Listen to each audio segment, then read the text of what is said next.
Hi, my name is BC Hoffman. And I'm Adrian Bustamante. And today on Recipe Wars, we are doing cream of mushroom soup.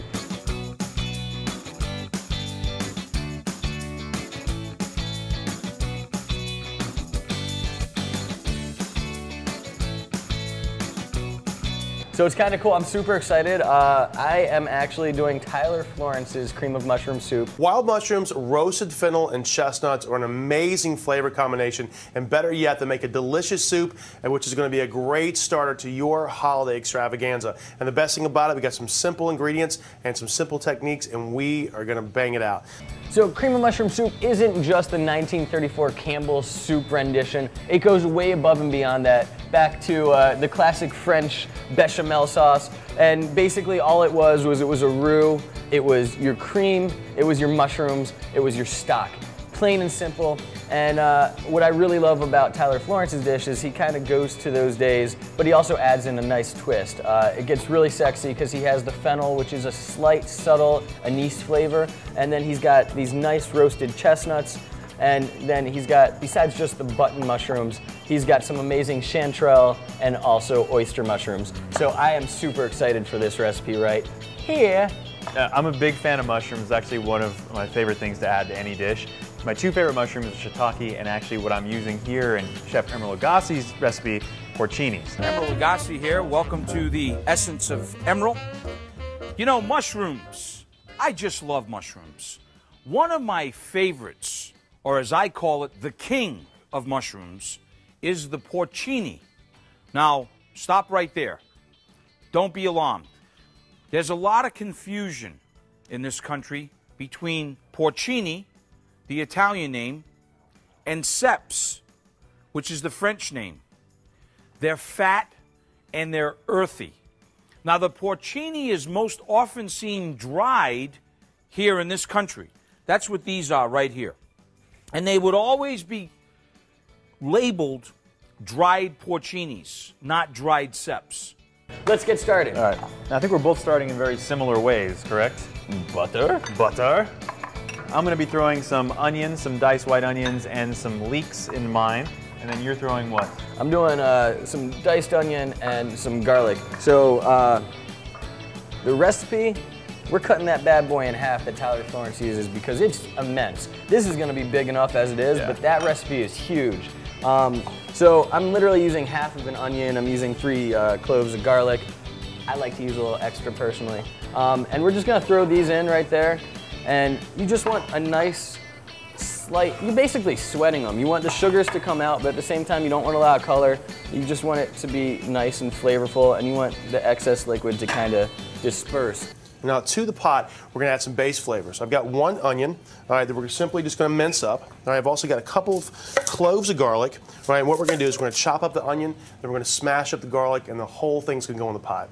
Another important thing is when you are doing this at home, what the recipe calls for is roasting the fennel in advance. So basically, in order to roast the fennel in advance, the fennel is a bulb. So it almost looks kind of like a cross between, I would say, an onion meets celery.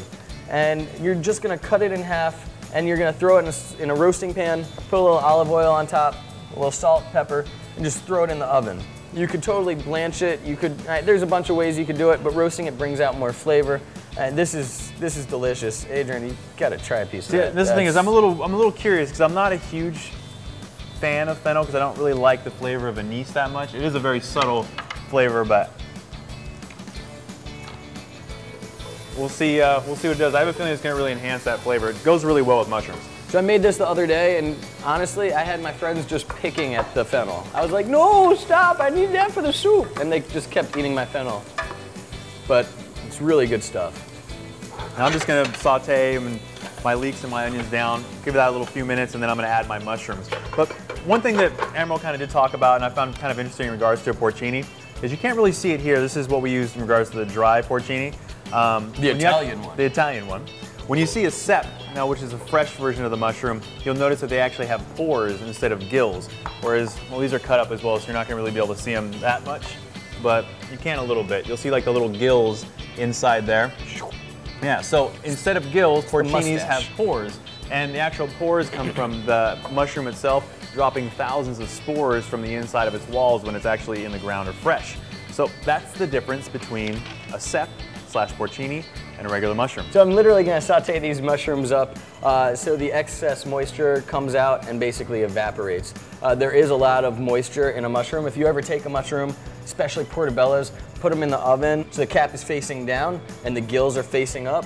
If you put it in the oven and roast it, you'll see all this excess water just kind of like pool in the center of it. So there is a good amount of moisture, so you definitely want to get rid of that. And that's one of the reasons to actually talk about when you actually have any type of mushroom like portobello or cremini, the one thing you don't want to do is wash them underwater. That's just going to have them absorb that much more water. So a really good way to do it, which I do at home, is I just get a paper towel, dampen it, and kind of rub the top of it and a little bit of the bottom if you're going to use some of the stem. If you're going to use some of the stem, I would actually also consider chopping off kind of the small base of it as well. But that's just an easy way to clean it without having to worry about all the water getting logged in that mushroom. And if you are going to use water to clean them off, by all means use a sieve so that way you get any excess grit that you don't want in the mushroom out. And our recipes say that you have to chop the mushrooms finely before you actually throw them in the saute pan. Not necessary. You know why? Because both our recipes are doing cream of mushroom soup, which means we're pureeing these bad boys, which means it really doesn't matter. Yeah, and now BC spoke to the sieve. Now we actually use a sieve with these as well. Once these were in the wine, to actually drain some of the wine off of the mushrooms, I drained it through a sieve. That also was not to only get the wine out, but was to also make sure that we kind of all the graininess that might have fallen off in the wine itself out of there, as I don't want to add that to my soup. So it's a good way to kind of take care of that. By all means. Also, just so you know, so we're sauteing up the mushrooms, and to get all that extra moisture out, it takes about 10 to 15 minutes on a low to medium heat. So just a side note. Another thing is the recipe calls to salt and pepper your mushrooms once you put them in here. That's great in theory, depending on the stock that you're using. A lot of times the stock is going to be very salty or peppery. Or in the case of the Madeira wine that you're using, which is a fortified wine from Portugal, you're going to make sure that it doesn't have too much of a peppery flavor. A lot of times the wines that come from there, if it's not too sweet and it's used for cooking, they actually incorporate salt and pepper into it. So be careful seasoning in advance because there's already flavor in the base of the stock that you're using. I've placed my mushrooms in the pan. It's going to cook for about 4 minutes or so. You'll notice that some of the juice that's in the bottom is going to be in there. I'm going to let that evaporate as well and kind of soak into the dish.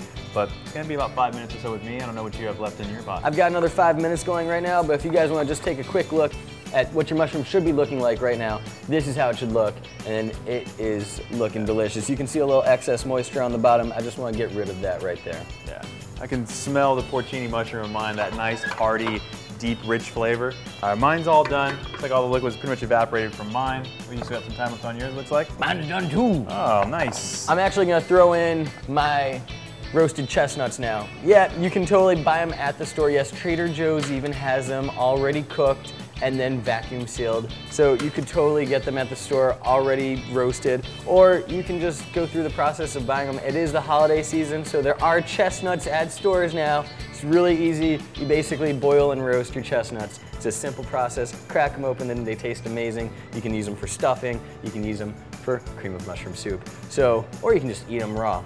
I'm gonna throw these bad boys in there, and then I'm going to throw in a little thyme. I'm just gonna throw my flour in here, kind of start creating that little bit of a roux that's gonna happen, and then from there, I'll add my vegetable stock and cream. So he actually uses this entire sprig that's not gonna come off, but I just wanna show you guys at home how simple and easy it is to actually take the leaves off the fresh thyme. So all you're gonna do is you're literally gonna hold it at the very top and then just go with your fingers downward, and all the leaves will just sprinkle right off into or onto whatever they're on top of. Simple, easy, and that being said, I am ready to put my fennel right in there too. Stir that bad boy around. I'm gonna get all that excess oil that was in the pan when we roasted it in there as well, because that's just added flavor right there. All my mushrooms are starting to thicken up a little bit. This little roux that I have going from the flour that I just threw in. So I'm gonna give that maybe 1 or 2 minutes of just cooking on its own, and then I'm gonna start adding my liquids to it. Yeah, this is gonna take about maybe a minute, 2 minutes tops, and then I am actually gonna start throwing in my liquids. Okay, so I think we're both ready. We're both ready to do this. Both ready to do it. Let's get the liquid going. So before I actually get my liquid going, I'm gonna take about a cup of the ingredients that I have going, let's say about a half cup, because I did cut the recipe in half. And I'm literally just gonna take those, put them on the side. And the reason why I'm doing that is so I can use that as a garnish for the actual soup when I'm done. And we're just gonna set that aside for reservations later. And I'm ready to start adding in my chicken stock. So it calls for 1.5 quarts of chicken stock. And for those of you who don't know at home, that's 6 cups. And you're just gonna add this in and you're gonna reduce it. Let it simmer and reduce, and that's gonna take roughly 10 to 15 minutes on a high boil with no lid covering it. On top of that, the base is gonna basically be almost like a bechamel, like I said earlier. And cream of mushroom soup has become, especially in America, known as America's bechamel. Now I've added vegetable stock to mine instead of chicken stock, so this is, I guess, a vegetarian meal for everyone at home. Ish. Mine's not, it's got chicken stock. Yours is. Mine is, yeah. So mine is a vegetarian soup for yourself and everybody at home, not vegan, but vegetarian. I've done about the same thing in regards to a number of, 1.5 quarts or so of vegetable stock. And then I'm also adding the whole sprig and leaf of thyme. Just 2 of them in there, just to add a little hint of flavor to the dish as well. Neither one of us have actually added in the cream yet, and the reason for that is that's gonna go in at the very end, and you're literally just gonna cook that down for about 2 minutes at the very end, so don't get ahead of yourself. Yeah, don't go ahead adding that cream right away. So I'm gonna do the same thing, give this about 10 or 15 minutes or so of actually reducing, add the cream, and then I'm gonna throw it over to my blender in a second. So I'm gonna use my handy immersion blender right here and do the same thing in about 10 to 15 minutes as well. So I'm gonna start transferring some of my soup into my blender to kind of get it all blended together. While I'm doing that, I'm also gonna be seasoning it as well, maybe a little more salt and pepper just to taste. So you want more salt, add more salt. You want more pepper, do the same as well. I used low sodium vegetable stock, so I'm gonna be adding just a little bit more salt. And again, the whole reason why you season at the very end is because as everything is coming to fruition and the flavors are really coming out, the salt, if you put it in prior, is really gonna stand out, and it's gonna actually accentuate and become stronger and saltier. So just a side note. So you wanna make sure if you're using a blender that when you do ladle, you bring out mostly mushrooms. Obviously gonna bring out liquid with it as well, but you want the flavor from the mushrooms to be in your soup. So just make sure you're doing mostly mushrooms, but you'll also get the liquid with it too. So while you're doing that, I'm going to do my final step before actually plating and throw my cream in there and give that a good mix for, I'd say about 30 seconds, and then actually cook it down for about another 2 minutes. And just a side note on that, the cream is gonna add not only the creaminess of the soup, but it's also gonna add sweetness to it. And I'm using about a half cup. Remember, I'm cutting it in half. My soup is done. It's blended, it's ready. You all set? I'm ready. Let's plate these bad boys out and see who is the winner.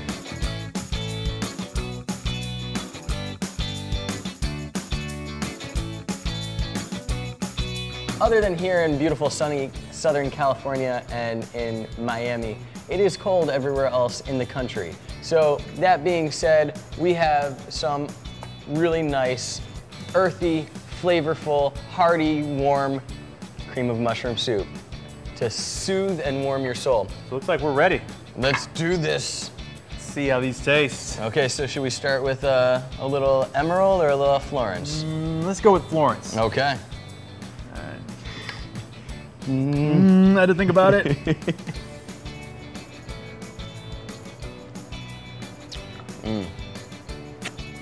There you go. That's a good cream of mushroom soup right there. Good Korean mushroom soup. I can definitely getting those hints of that chestnut and the fennel in there. And again, the one thing, it's a really good soup. The only thing is, like, I'm not a fan of the anise. And I said that earlier before, I was like a little worried about that. I can definitely just taste whenever there's anise in my food. I'm like, oh. I find I lose these battles whenever, like, there's an ingredient that Adrian doesn't like in the dish. He's like, I don't like heat. I don't like anise. I don't like food. I'm losing. I don't like food. I don't like when BC cooks with food. I don't either. All right, let's check this out. Okay. This is already right off the break. It's so much darker in color than mine. Mine looks like a cream of mushroom soup. Yours looks like dark. Yours looks like dark per BC. Wow, the dried porcini is really, wow, that's a lot of flavor. There's a lot of flavor in that, and I think I knew that was going to happen with the porcini. I mean, it's one of the most flavorful mushrooms there are, and like I said, to me it's just a slight second to shiitake in regards to the flavor that I like, but the flavor in these soups are good. I'm going to try this one more time now. So, it's really all about what you're going for. Do you want the mushrooms to really stand out, or do you want the actual dish to have multi-layers in taste? This one has multi-layers. Definitely. This one is just straight mushroom. I mean, it cuts right in there. If you don't like mushrooms, probably not the soup to go with. If you want the biggest... if you don't like mushrooms, don't eat cream of mushroom I wouldn't soup. make cream of mushroom soup at home. I'm just going to start off by saying that, but we can move on from that. But that being said, if you have guests that aren't like the biggest fan of mushrooms, this is actually not too strong. It's sweet, it's creamy, it's a slight subtle mushroom flavor as opposed to this one, which is just almost like a punch in the nose of mushroom. And me being a huge mushroom fan, I'm not over exaggerating that at all just for this episode. I love mushrooms, I love cooking with them. I'm just gonna step out and say that I think I like this dish the best. This is a very good soup in regards to, like you said, the multi-flavoring in it, but if I want a Korean mushroom soup, I want mushrooms, and that's what I'm looking for. But this is a definite another option for you, like you said, if you have somebody that doesn't necessarily like the flavor of mushroom a whole lot, it's a good dish for them. Don't make mushroom soup. Don't make mushroom soup though, if they don't That like being said, I think it goes without even second guessing. Cream of mushroom soup, the winner, Emeril's porcini. Winner! It is. Emeril, thank you. Tyler Florence is not a loser, it's just not the favorite when it comes to straight up cream of mushroom soup. That being said, my name is BC Hoffman. And I'm Adrian Bustamante. And this has been Recipe Wars. Please subscribe to our channel, like us on Facebook, follow us on Twitter. Please, you keep watching and we'll keep cooking.